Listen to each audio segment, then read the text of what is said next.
second thing is a verse from the Quran from Surah Zumar, Surah number 39, verse number 65. Allah says, Lain ashrakta, O Prophet, if you were to do shirk, Allah has given the example of none other than the most righteous person, our beloved Prophet Muhammad sallallahu alaihi wasallam.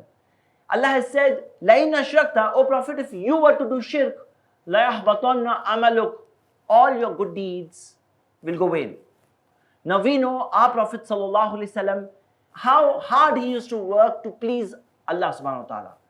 As is mentioned in the hadith of Sahih Bukhari, that he would offer salah hatta tawarramat qadamahu, until his legs would get swollen. Now these deeds, Allah has said about these deeds, that all your good deeds, all the good deeds, la yahbatanna amaluk, will be destroyed.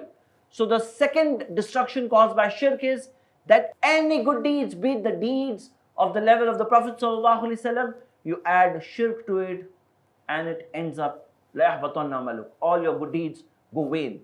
So this is a destruction caused by shirk, that all good deeds are destroyed.